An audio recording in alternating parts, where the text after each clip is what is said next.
Hello commerce graduate, welcome back to the channel. So guys, in this part we are going to start the next topic related to your series of fundamental of marketing theory and practices of marketing or marketing management.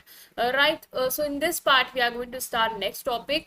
And अगर आपने मुझे Telegram Instagram में नहीं join किया so please आप join कर सकते हैं पर्सनल क्लासेस के लिए आप मेरी मेल आईडी पे, ठीक है, study.with.niharkatiwari@gmail.com पे मेल कर सकते हैं और अगर चाहें तो इंस्टा पे भी डीएम कर सकते हैं. Right, so without any further delay let's start this video. For we are going to start this topic that is key decisions in distribution logistics. कि डिस्ट्रीब्यूशन लॉजिस्टिक में कौन कौन से इंपॉर्टेंट डिसीजंस होते हैं जो आपको लेने होते हैं वो हम डिस्कस करने वाले हैं. So key decisions in distribution logistics. Effective distribution logistics require making strategic decision. अगर आप चाहते हैं कि आपका जो डिस्ट्रीब्यूशन सिस्टम है, ठीक है, डिस्ट्रीब्यूशन लॉजिस्टिक्स जो है प्रॉपर जो सिस्टम है आपका एक मैन्युफैक्चरर से फाइनल कंज्यूमर तक पहुंचाना, उसके दौरान जो भी आप स्ट्रैटेजीज फॉलो कर रहे हो या स्टेप्स फॉलो कर रहे हो उसको अगर आप ये इंश्योर करना चाहते हो कि वो प्रॉपर रहे तो आपको बहुत सारे डिसीजंस जो हैं वो लेने पड़ेंगे ताकि कस्टमर तक प्रोडक्ट राइट कंडीशन में राइट टाइम और मिनिमल कॉस्ट में पहुंच जाए. तो कौन कौन से डिसीजंस हैं जो आपको लेने पड़ेंगे उसके लिए डिस्ट्रीब्यूशन लॉजिस्टिक्स के लिए वो हम डिस्कस कर रहे हैं. पहला है ट्रांसपोर्टेशन डिसीजन. ट्रांसपोर्टेशन एक मेजर कॉस्ट फैक्टर है आपका डिस्ट्रीब्यूशन लॉजिस्टिक में. अगर आपने ऐसा ट्रांसपोर्ट यूज कर लिया जो बहुत ही एक्सपेंसिव है, ठीक है, तो आपकी कॉस्ट ऑफ प्रोडक्ट जो है वो बढ़ जाएगी. तो आपके हेल्प करेगा आपको मोड ऑफ ट्रांसपोर्टेशन कि आप कॉस्ट, स्पीड और रिलायबिलिटी वगैरह क्या कर पाओ, बैलेंस कर पाओ. तो की फैक्टर क्या है, मोड ऑफ ट्रांसपोर्ट, कि आपको कौन सा ट्रांसपोर्टेशन यूज करना चाहिए अपने प्रोडक्ट को कस्टमर तक पहुंचाने के लिए, by road, by rail, by air, by sea और कॉम्बिनेशन मल्टी मॉडल आप यूज कर सकते हैं. Cost versus speed trade off. Fast delivery via air में कॉस्ट इंक्रीज कॉस्ट. अगर आपको फास्ट डिलीवरी जैसे आप होता नहीं इंटरनेशनल जो डिलीवरी होती है वो वाया आपका होता है एयर, ठीक है, और बेसिकली एरोप्लेन्स वगैरह से आपका जो प्रोडक्ट है वो आपको डिलीवर किया जाएगा. तो उससे क्या होगा, आपकी कॉस्ट इंक्रीज हो जाती है. लेकिन अगर रोड से है, सी से है, तो ट्रांसपोर्टेशन कॉस्ट आपके लिए स्लोअर रहेगी, इकोनॉमिकल रहेगी.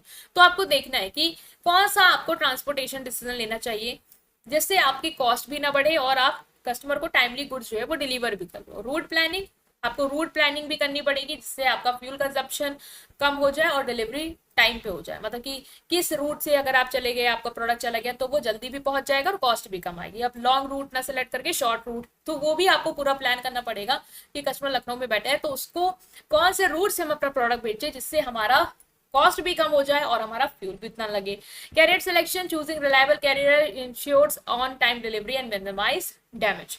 कौन से कैरियर सेलेक्ट करोगे ये भी इंश्योर करता है कि आपका प्रोडक्ट जो है वो टाइमली डिलीवर भी हो जाए और आपका प्रोडक्ट जो है वो डैमेज भी ना हो. अमेजॉन जो है वो एयर और रोड ट्रांसपोर्ट दोनों का कॉम्बिनेशन यूज करता है जिसकी उसकी डिलीवरी भी फास्ट होती है.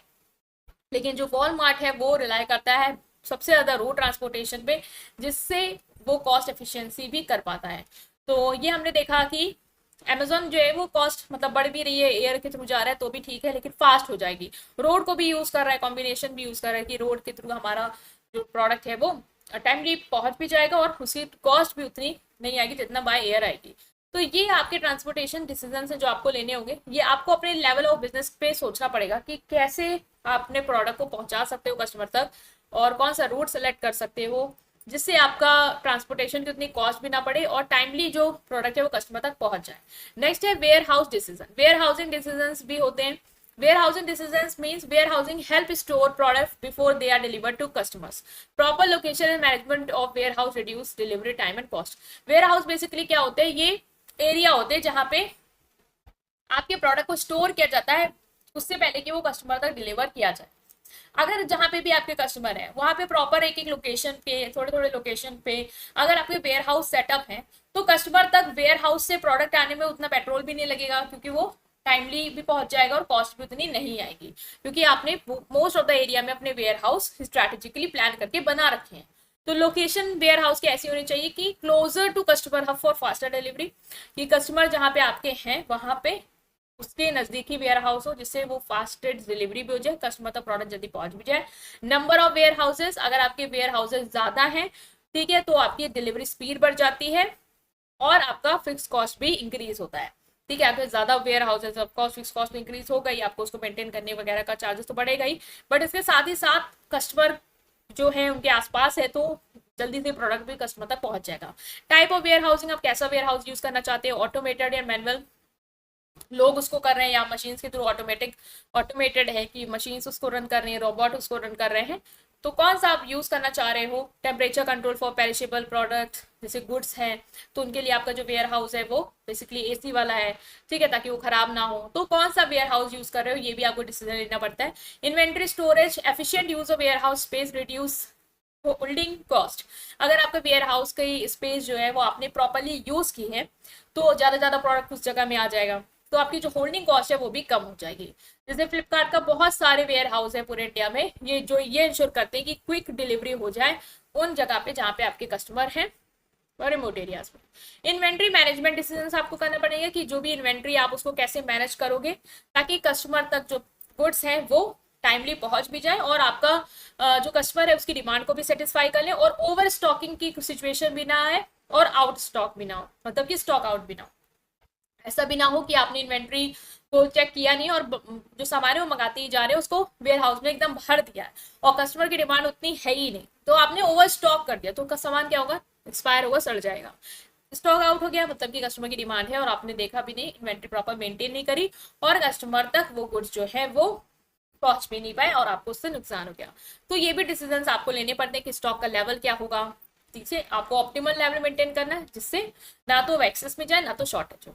Reorder point, setting reorder level to prevent stock out, मतलब आपको ये चेक करते रहना है कि कहाँ तक जो प्रोडक्ट है वो कौन सा प्रोडक्ट बहुत बहुत जो है वो ऑर्डर हो रहा है और ऐसा ना हो कि वो स्टॉक आउट हो जाए, तो हमें मेंटेन करना है कि ऐसा ना हो, मतलब ट्रैक करते रहेंगे जो बहुत ज्यादा बार ऑर्डर हो रहा है तो हम उसको ये इंश्योर करेंगे कि वो हम अपने यहाँ पे लाके रखें।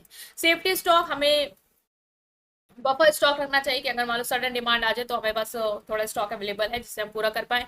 फीफो लिफो मेथड यूज कर सकते हैं, ये इन्वेंट्री मेथड होते हैं, आप पढ़े हो गए अकाउंट्स में, ये मेथड यूज कर सकते हो, first in first out, last in first out, ठीक है, इन्वेंट्री मैनेज करने के लिए।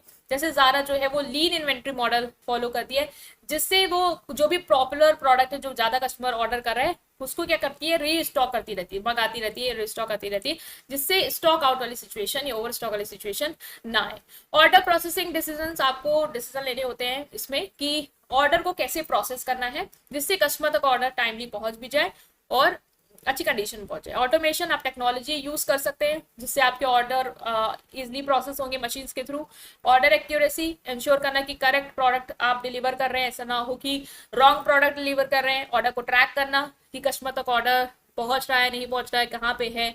रिटर्न हैंडल करना, कस्टमर ने अगर ऑर्डर आपका वापस कर दिया तो आपको कैसे रिटर्न करना है, कैसे रिफंड करना है, तो ये सारे डिसीजंस भी आपको डिस्ट्रीब्यूशन के टाइम पे लेने होते हैं।